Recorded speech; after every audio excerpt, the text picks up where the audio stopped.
Oh, cardinal. Anyway, yeah, I see if there's water. A lot of rain here. I don't know if I'll be able to get where I gotta go. I don't think there's water in there. No, it just looks wet. Anyway, economics video. Yeah, sorry. Yeah. Responding to a comment I think is by Nick on my website. So thank you, Nick. Appreciate people watching the video. It's not many, but thank you. Anyway, so the argument is that, okay, yeah, there's some good metaphors in here about this momentum thing in the economy. Maybe some good arguments about ownership and what it does. I don't even know if he goes that far. So let's really talk about that. What is the problem? His problem is that you can't blame the rich. And I'm going to argue that it's the whole problem. It's the definition of the problem, is the acquisition of surplus, ownership. So when you acquire surplus, you acquire ownership of extra stuff, the stuff you don't need, you don't consume.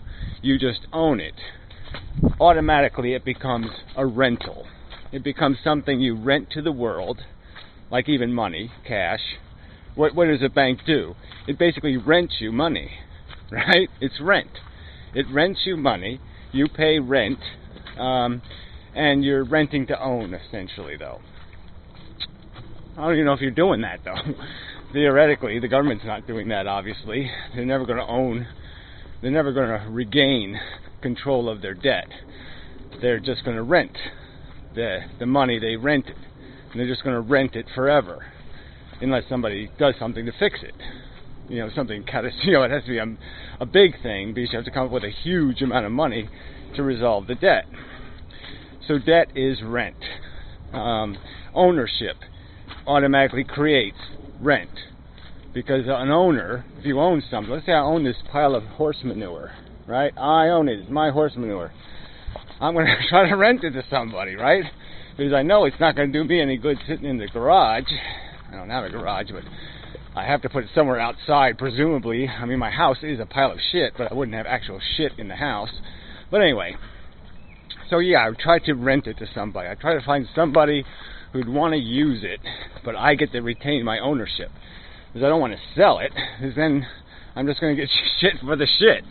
You know, I mean, I can trade shit forever, but the idea is I'm kind of saying, no, it's a good piece of shit.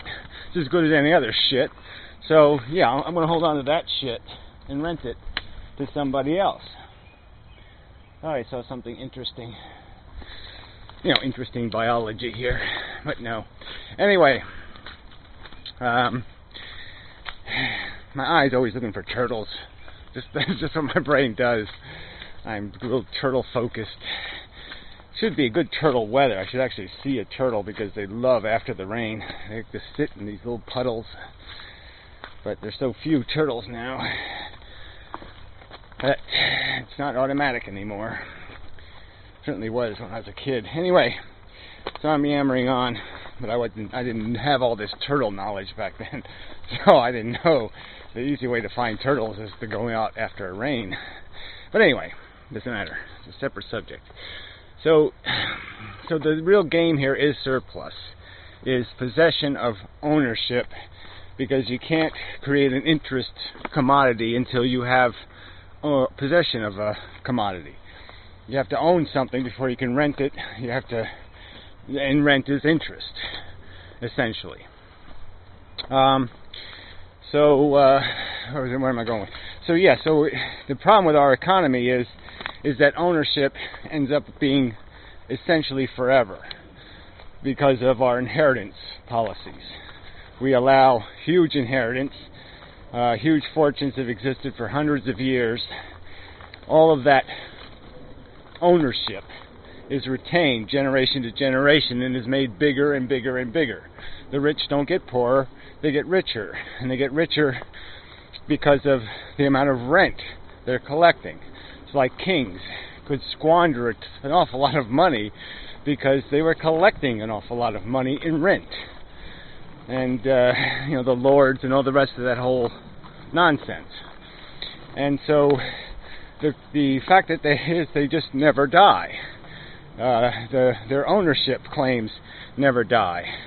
And that means that all the rest of the commodities are probably already owned. So now people even think they own something and they don't really own it. Even when you pay your mortgage, you don't really own your house because the national debt, you owe $200,000 or $300,000 in national debt, which wipes out your ownership of your house. So in a way, our bankruptcy is, our rental contracts are extensive. And that's if you're economically viable. If you're already in debt, then yeah, you've got mega rental contracts that you're bound by. You'll be paying interest for your life. And just like, serfdom or whatever, it's a monarchy, essentially, when inheritance is forever. And what I've explained before is the problem is that if these trees are already owned, then I attempt to rent own them through some mortgage contract or some other nonsense where I don't really own them, but I think I do. The point is that all of them are going to get so loaded with ownership tickets that the price just keeps going up because everybody already owns everything. So it's this huge sort of inflation of the value of all the commodities because nobody has to earn the ownership anymore. It's all legacy ownership. So the forest is already owned, legacy, by the king, so to speak, the king family, and that makes the price of it higher than it would be if I didn't have to buy it out of its previous contract.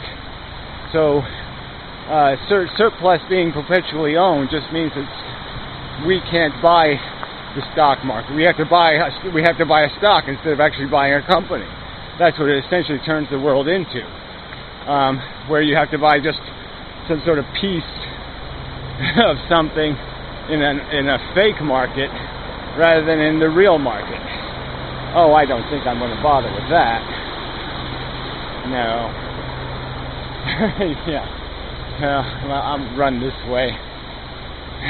Get my run in anyway. So, yeah, enough of the video. Sorry for the noise and such. Crap, as they say. Well, as I just said, crap. So, till next time, and such.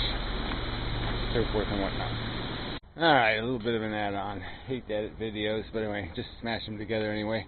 Yeah, I didn't include the part about the investment choices made because of the way this money is, or the tax advantages. So these are two really big issues. So the money, the interest, profit, rent, landlord profit, isn't taxed at the same rate that work is taxed, and so that's a huge problem in terms of creating an imbalance. And when this wheel is turning over time, it's going to get more and more out of balance because of this. You get what you subsidize, and essentially disproportional taxation will create a subsidy. Dead bird. Always something. Anyway, yeah. So these things are coming up, whatever the hell they are. Some sort of flower. Something's growing anyway. I almost killed this stuff. Killed the bamboo. Too damn cold the other night. Anyway, this is happening every year now. I'm losing some of my prized stuff because I put it out too soon. But anyway, it doesn't matter. Deers are going to eat everything anyway. Alright, so the other thing, what's the other thing I want to get to? Yeah, was the investment choices. So the other real problem is that when you have an economy that's run by this capital, this surplus money that the rich put into the economy to make a profit. So we're automatically paying interest on investment, where if the government makes the investment, we wouldn't have to pay any interest. So we, the people, would be a lot better off investing in ourselves than waiting for rich man to invest in us, because we have to pay the rich man the interest. So that's a huge amount of money when you talk about all the corporations and companies and everything else that are all run for the profit of the rich rather than run for the benefit of the consumers and the workers. And yes, you have to have a way of controlling consumers and workers so they don't exploit each other, and that's creating that balance that's the really important one. But the rich are irrelevant to all value in the economy. They merely control the value. They don't produce any of the value. And there's huge negative incentives built into this rental deal, where if we don't create, it's like in the real world, if you don't create real standards, okay, then desperation will drive the standards, and people will accept less and less service and pay more and more of a price because they just haven't got any real choice. That's the market. So what we have is a capitalist system where there's every incentive for the money to go where it's going to get the biggest return for the owner, not the best result for the workers or the consumers. It's all about the owner and his benefits, and it's the only standard by which anything is judged, is how does the owner benefit. So that's what you end up with, monopolies, and you end up with all kinds of small print as being the standards for business practices. They all gravitate to the lowest common denominator. They all play the game in the worst way because everybody else is doing it. It's the only way to be competitive. So you end up with coupons and rebates and other shenanigans, ways of ripping people off. Small print being the cliche example of a horrible byproduct of being gamed by people trying to maximize their profit rather than create an honest, humanly useful, productive and efficient service. I cut the grass yesterday. It looks very nice, actually. Really, quite nice. I gotta cut mine now. Yeah, everybody else is looking better. Mine's looking shittier. Gotta work on that. So, anyway, I think that's enough of an add-on.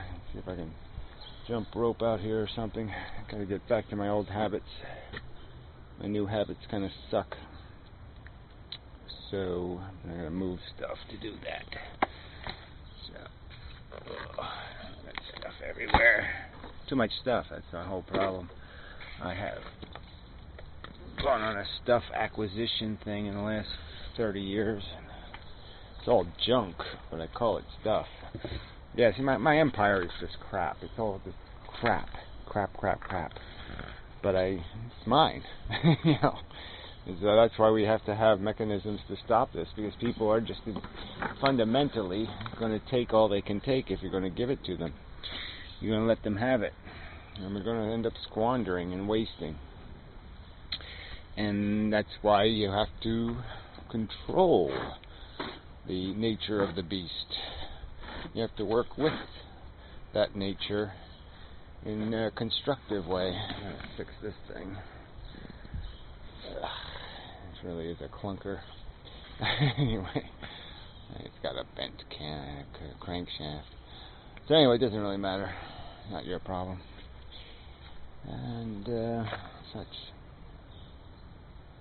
Yeah, I really think that's all. I'm so far behind. Till next time. Sorry. Just pointlessly yammering on. Pat. Okay, enough of that too. Till next time.